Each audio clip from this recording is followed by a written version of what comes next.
Así que vamos a mirar entonces Marcos 1, del 1 al 8.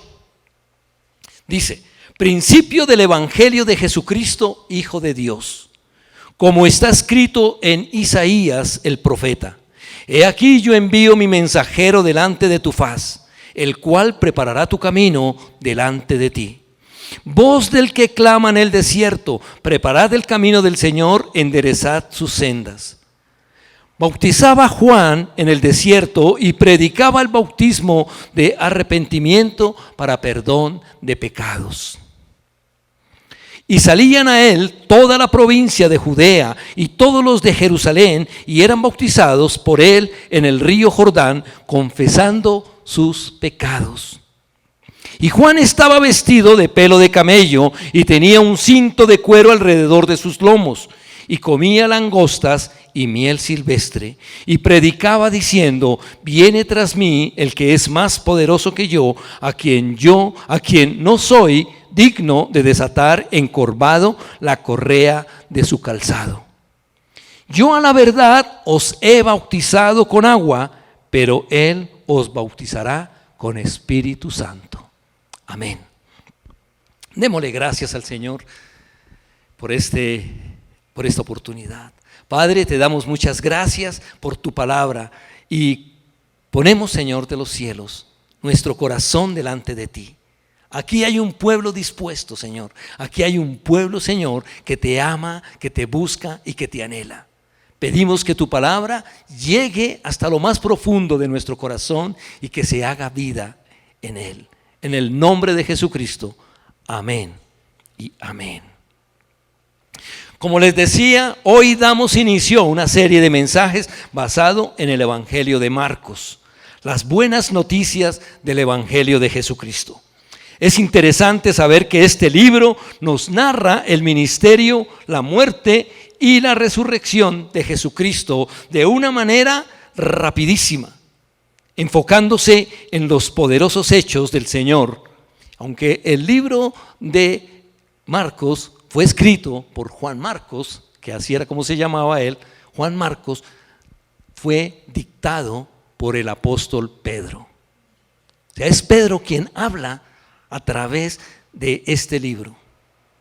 Y como les decía el otro día, el miércoles, para los que estuvieron aquí, Dios nos ha querido hablar por medio de Pedro. Saben que Pedro era tan especial. Era un hombre en el cual, aunque no es como decir mi apóstol favorito, pero me identifico mucho con él e identifico a mis hermanos con Pedro. Pedro arrebatado, Pedro queriendo hacer todo, Pedro, como dice Gaby, era sanguíneo, un sanguíneo de esos recalcitrante. Un día vio al Señor Jesús caminando sobre las aguas y todos se asustaron y dijeron: un fantasma. Y Pedro dijo: Señor, si eres tú, diga que yo vaya. Ninguno se atrevió. Y él se bajó de la barca y caminó sobre las aguas. Después se estaba hundiendo, pero fue así. De una vez, decir: sí, lo hago, así lo hago porque sí lo hago. Era así. Cortó una oreja, hizo de todo. Pedro es tremendo. Pero bueno, no vamos a hablar de Pedro ahora, sino que vamos a hablar de la palabra del Señor en Juan. Dice de Juan el Bautista. Dice: como está escrito en Isaías el profeta, he aquí yo envío mi mensajero delante de tu faz. Estaba mirando lo que decía en Isaías. Miren lo que dice Isaías 40, verso 3 en adelante. Dice: voz del que clama en el desierto. Mira,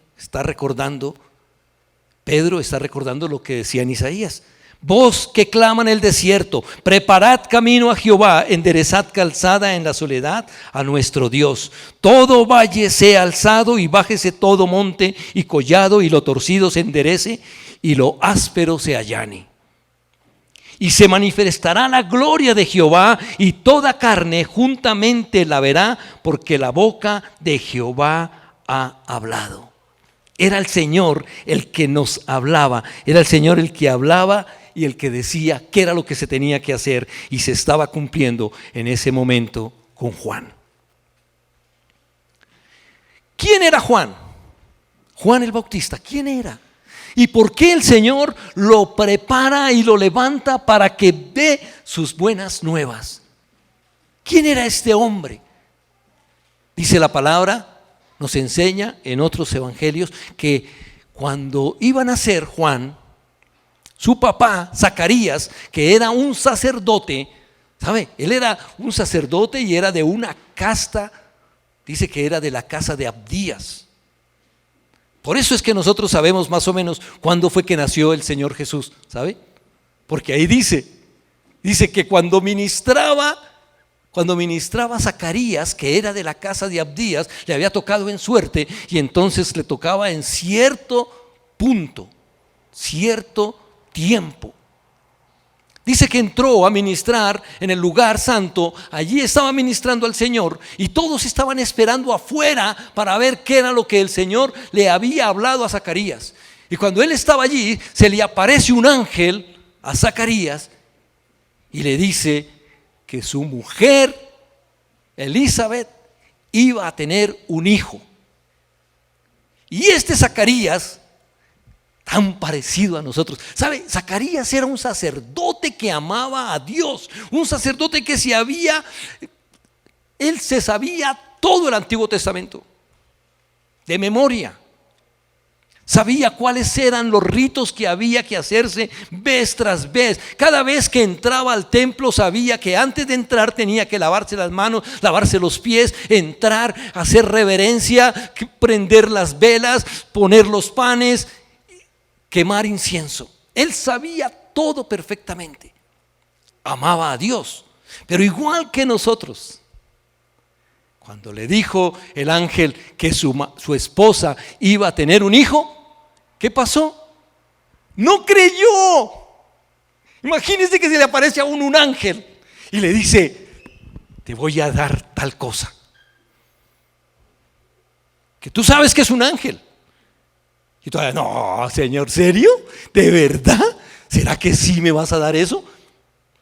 Lo recordábamos ahora con unos hermanos hablando, diciendo cuando el Señor vino a resucitar a Lázaro, salió Marta corriendo y le dijo: Señor, si hubieras estado aquí, mi hermano no hubiera muerto. Pero ahora yo sé que todo lo que tú le pidas al Padre, Él te lo da. Así le dijo Marta. Fíjese, qué fe la de Marta, qué fe. Y el Señor le dice: Marta, yo soy la resurrección y la vida. El que cree en mí, aunque esté muerto, vivirá. ¿Y sabe qué le dice Marta? Después de esa fe tan tremenda, le dice: sí, yo sé que tú no resucitarás en el día postrero, o sea, al final de los tiempos. Oye, Marta, le dice el Señor: Marta, pero acaba de decirme que todo lo que yo pida al Padre, Él me lo da. Ahora, ¿por qué dudas? Y así le pasó a Zacarías, dudó, y así te pasa a ti, me pasa a mí. El Señor nos da una palabra, creemos que esta palabra, que la Biblia es infalible, creemos que es la palabra de Dios, creemos que todas las promesas son para nosotros, que toda promesa dice que en el Señor es sí y es amén. Pero cuando vamos a aplicarla a nosotros, dudamos. Mira, ahorita cuando Gaby estaba hablando sobre la pantalla, yo creo que todos deberíamos de estar en Dios. El próximo domingo veremos esa pantalla ahí. Pero seguramente algunos de nosotros dijimos: no, por ahí sí, en un mes, 2 meses. Oh, sí.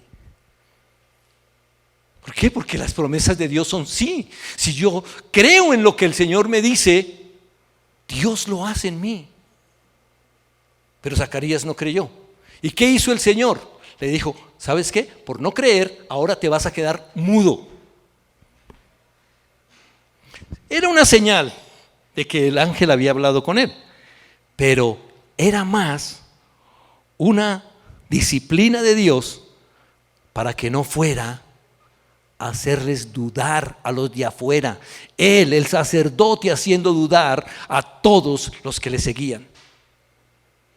te quedarás mudo, te quedas callado porque no has creído a la palabra de Dios o la pusiste en duda.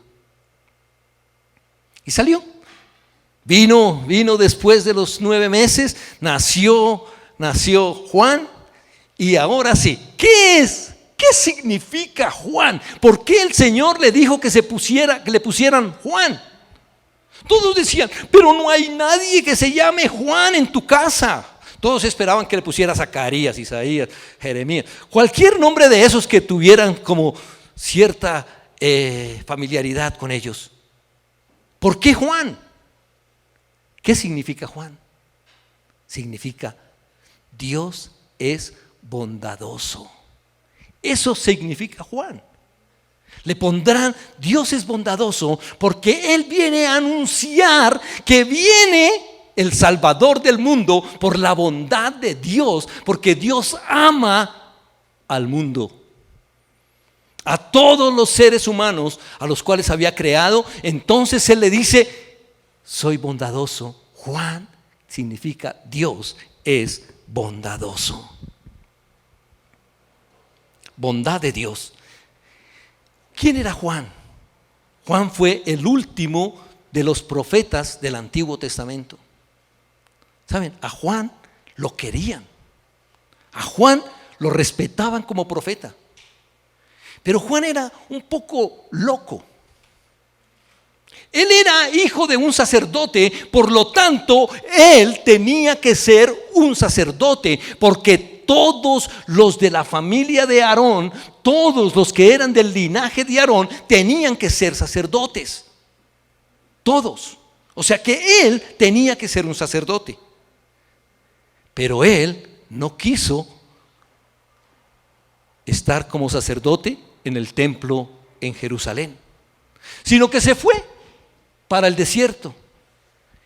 ¿Y qué hacía en el desierto? Mírenlo cómo nos lo narran. Dice, bautizaba a Juan en el desierto y predicaba el bautismo de arrepentimiento para perdón de pecados. Y salían a él todas de la provincia de Judea y todos los de Jerusalén y eran bautizados por él en el río Jordán confesando sus pecados. Y Juan, mire lo que dice, nos lo pone, nos lo muestra. Y Juan estaba vestido de pelo de camello y tenía un cinto de cuero alrededor de sus lomos y comía langostas y miel silvestre. ¿Qué pasa? ¿Por qué Juan es así? ¿Por qué? ¿Qué le pasa? ¿Por qué no está en el templo? ¿Recuerdan las vestiduras de los sacerdotes? Los que han leído en el Antiguo Testamento, sobre todo el libro de Levíticos, el libro de Éxodo, muestran cómo era la ropa de los sacerdotes. Era muy especial. Era de lino fino. Era de diseñador. Era lo último. Todos se vestían mejor que el rey. Los sacerdotes tenían cinturones de oro. Tenían un pectoral de piedras preciosas. Era hermosísima la vestidura de los sacerdotes. Pero Juan está vestido de pelo de camello. No se vestía con la ropa de diseñador que necesitaba, sino de la feria libre. Compraba allí lo que estaba en rebaja. Estaba de pelo de camello y era loco. Tenía el pelo largo. Ese sí que tenía el pelo largo. Nos pintan a Jesús con pelo largo. Jesús tal vez no tenía el pelo largo, pero Juan sí. ¿Por qué? Porque él era nazareo de nacimiento. No podían cortarle el pelo ni la barba. Así que imagínenselo a ustedes, un hombre ya con unos 30 años encima, que nunca le han cortado el pelo ni la barba. Debería de estar un poco desgreñado, ¿cierto? Un poco, yo creo que daba miedo. Y con pelo de camello y un cinto de cuero. Dice, mire lo que dice un cinto de cuero alrededor de sus lomos. ¿Saben cuáles son los lomos en la Biblia? Nosotros estamos acostumbrados a que los lomos es como esta parte de la espalda, ¿no? Los lomos, o bueno, a nosotros allá en Colombia decían que eran como esta parte aquí de la espalda, eran los lomos. Pero en la Biblia los lomos hablan de las partes genitales. O sea que él tenía como un pañal de cuero, amarrado aquí y aquí. Y lo muestra bien para que la gente lo vea, lo viera. Vestido de camello y con un cinto alrededor de sus lomos.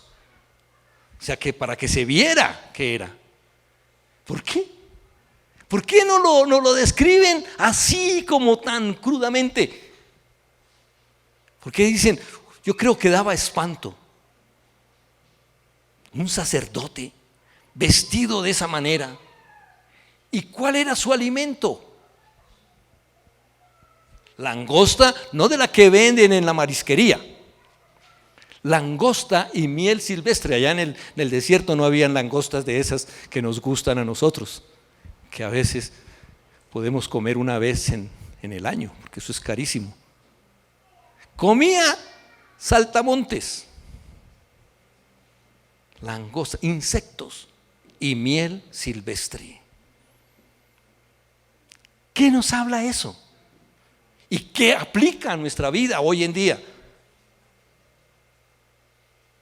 ¿Saben que las tentaciones vienen por el comer? Cuando Satanás quiso tentar a Eva, ¿qué fue lo que hizo? O sea, bueno, cuando la tentó y cayó, come el fruto, come de este fruto. Dice la palabra que Daniel y sus amigos no quisieron contaminarse con la comida del reino y dijeron, no queremos esa comida. Porque es que el hombre desde sus inicios, desde que cayó, ha hecho tres cosas: rebelarse, adorar ídolos y desobedecer a Dios. Siempre ha hecho eso. Siempre se rebela, no obedece y adora ídolos. Así que este hombre no quiso comer la comida que le ofrecía el templo.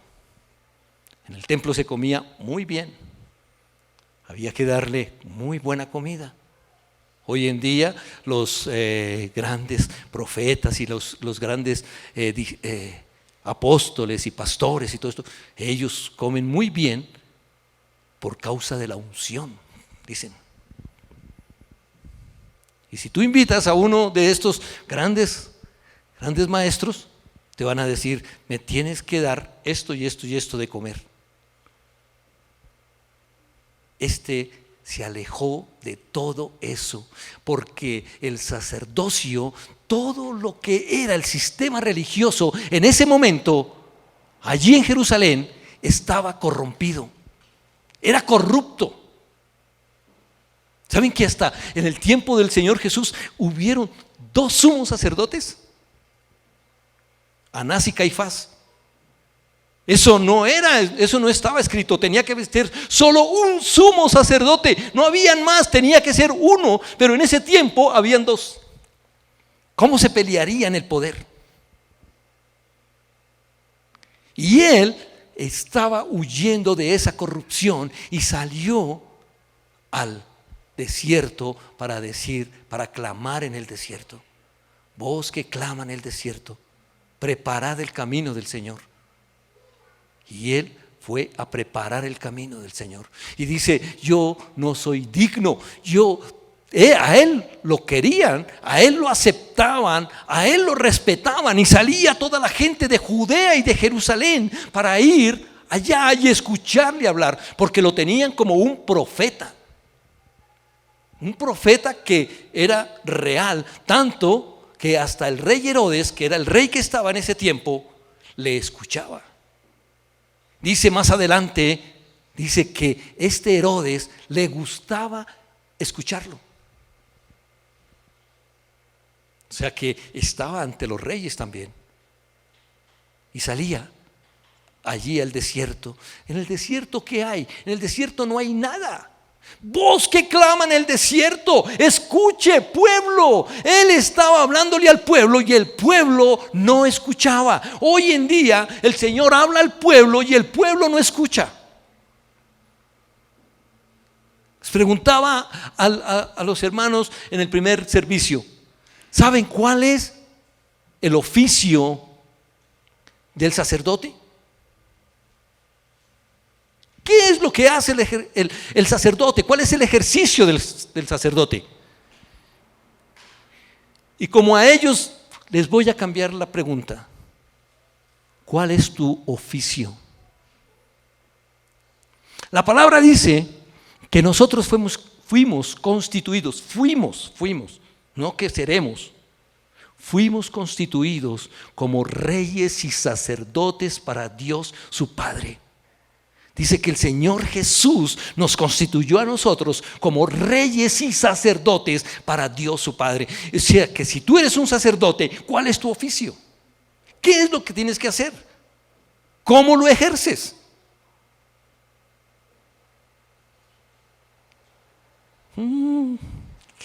Yo ya no me acuerdo, Señor, de qué oficio que es.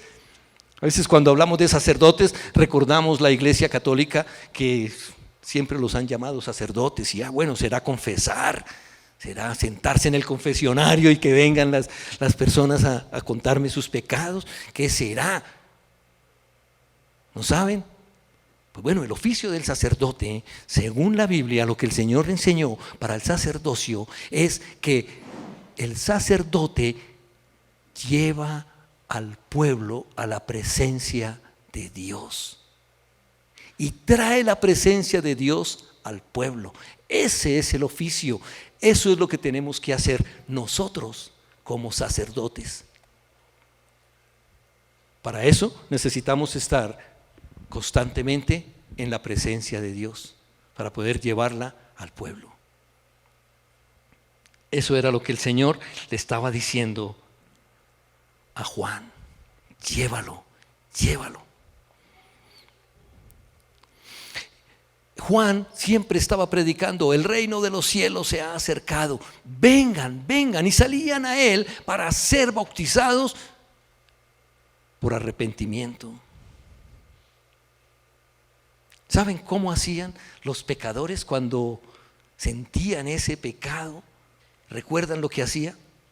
Ellos llevaban el cordero limpio, el cordero sin mancha, lo llevaban ante el sacerdote y le decían: Señor sacerdote, yo he pecado. ¿Has pecado? ¿Estás consciente de que has pecado? Sí, estoy consciente. Bueno, ¿y qué has traído para que te perdone, para que Dios te perdone? He traído este corderito de 1 año sin defecto. Y dice que lo miraban, lo examinaban. El sacerdote tenía que examinar perfectamente al cordero. Lo miraba, veía que realmente no tenía defecto y le decía: pon tu mano sobre la cabeza del cordero. Y él ponía la mano y decía: ¿te identificas de que este cordero va a pagar por tu culpa? Sí. Ok, entonces lo degollaban. Los sacerdotes no eran más que un carnicero. Todo el tiempo matando, todo el tiempo degollando, todo el tiempo cortando las partes de los animales. Eso era. Arrepentimiento. El Señor vino y dijo, Juan dijo: he ahí el Cordero de Dios que quita los pecados del mundo. Dios traía un cordero para toda la eternidad, para siempre, para que todo hombre que se acerque a Él pueda ser perdonado de todos sus pecados. Y ahora el Señor nos pregunta: ¿te arrepientes? ¿Te arrepientes? ¿Cómo es tu vida? A veces decimos que somos tan santos, tan puros, nos creemos mejor que los demás. Cada vez que yo empiezo a hablar y a decir cómo es que debería de portarse otra persona, me estoy poniendo por encima de él. Cada vez que hablo de alguien con otra persona, me estoy poniendo por encima de él. ¿Será que soy mejor que el otro? ¿Será que soy mejor que mi hermano? Pablo nos dice, no tengan ustedes eso, sino consideren a los demás como superiores a ustedes. Considérenlos así. Considerémonos así. El Señor nos llama a una vida de arrepentimiento, Todos los días le fallo a Dios, todos los días. A veces digo, bueno, hoy me voy a portar bien, hoy no voy a pecar. Me levanto, oro al Señor, le digo, Señor, ahora sí voy a ser como tú quieres, como tú me has dicho. Y empiezo nomás ya saliendo del baño, de la ducha, ya he pecado. Ya he tenido malos pensamientos, ya he deseado cosas que no debiera haber deseado, ya estoy fallándole. Imagínese saliendo solamente de ahí, de haberme levantado, haber orado, haber entrado al baño, salir y ya he pecado. Imagínese al final del día cuánto hemos defraudado a Dios. Pero el Señor dice que Él no nos tiene en cuenta eso cuando nos arrepentimos. Nos arrepentimos y vivimos una vida de arrepentimiento diciéndole, Señor, sí te he fallado, pero tu sangre preciosa me limpia de todo pecado. Tu sangre gloriosa me limpia.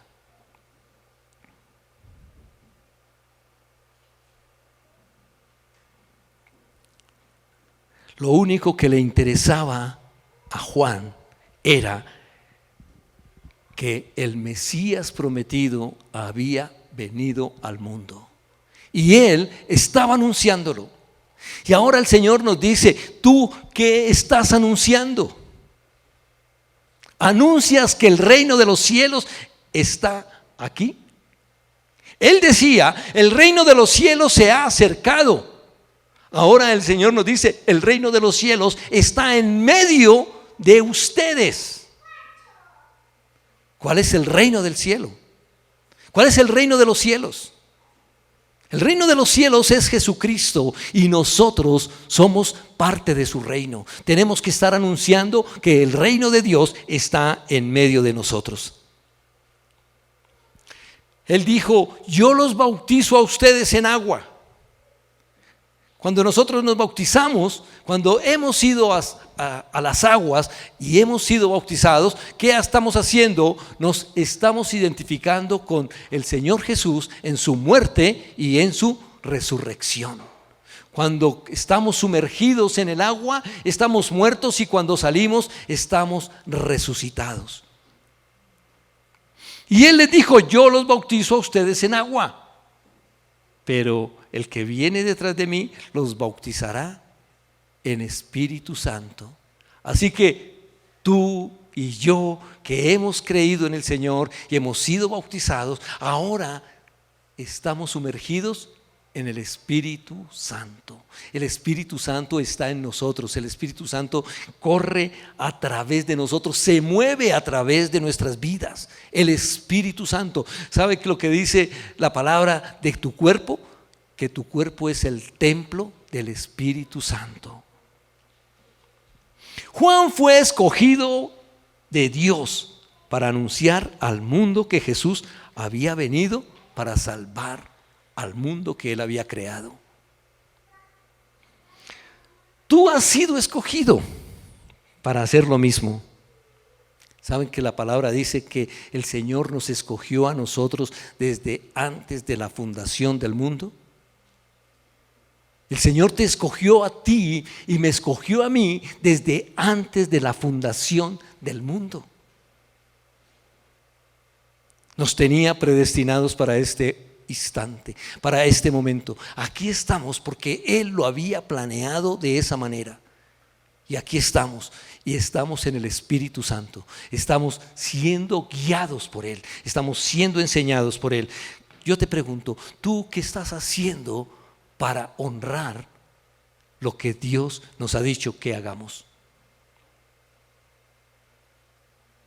¿Estás haciendo lo de Juan o no? Juan no le tuvo miedo al rey, no le tuvo miedo a los sacerdotes. Él estaba dispuesto a morir como lo hizo. Aunque tuvo su debilidad, tuvo sus momentos difíciles, pero Él estaba dispuesto a morir por hacer lo que el Señor le había dicho que hiciera. El Señor murió por ti. ¿Tú estás dispuesto a llevar la palabra del Señor como rey y sacerdote? Un día nos vamos a presentar ante Él y el Señor va a decir: bueno, hijo, ¿qué hiciste? ¿Qué hiciste? Voy a terminar contándoles, recordándoles a algunos de los que ya han escuchado esto. Un sueño que tuve hace muchos años. Porque hoy es el día de los sueños, ¿sí o no, Gaby?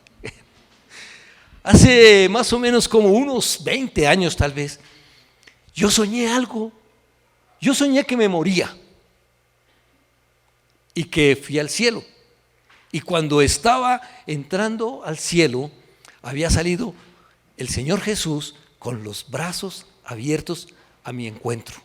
Y que Él corría y yo corría y había un gozo, una paz impresionante, era un deleite. Y nos abrazamos. Y yo estaba gozoso, pero yo sentía que el Señor estaba feliz. Tenía un gozo impresionante. Y yo también estaba lleno de gozo. Y le pregunté al Señor, que bueno, empezamos a hablar y de pronto vi que pasó alguien que yo conocía. Y yo le dije: ay, Señor, yo conozco a ese muchacho. Y el Señor dijo: sí, él está aquí porque tú le hablaste de mí. Yo dije: ¿serio? Y me puse feliz y el Señor estaba muy feliz. Y luego vi a otro y vi a otro y yo estaba muy feliz. Pero luego había uno que yo sabía que había muerto, pero no lo veía y era justamente amigo de los que yo estaba viendo. Yo dije: pero no veo a... Él se llamaba Lito, le decíamos Lito. No veo a Lito. Y el Señor dijo: no, él no vino. Tú no le hablaste a él. Y éramos amigos del grupo. Tú no le hablaste a él. Pero él seguía teniendo mucha felicidad. El Señor seguía teniendo mucho gozo. Y después empecé a preguntar por otros y dijo: no, ellos tampoco han venido aquí porque tú no les hablaste. Pero Dios no me estaba recriminando nada. Él simplemente me dijo eso, pero seguía teniendo la felicidad. Pero yo sentía que el mundo se me derrumbaba y yo lloraba y lloraba y lloraba y decía: Dios, Señor Jesús, ¿cómo es posible que yo no haya sido capaz de haberles hablado a ellos? Porque ellos estarían sufriendo en el infierno. Y quizás no sea una responsabilidad mía hablarle a ellos, pero es lo que Dios me ha dicho que haga. Lleva mi palabra, habla, dice que a tiempo y fuera de tiempo. Hazlo. Yo estaré con ustedes todos los días hasta el fin del mundo. Démosle gracias a Dios y por su palabra. Y como les decía Johan, aquí vamos a estar un grupito para orar por ustedes.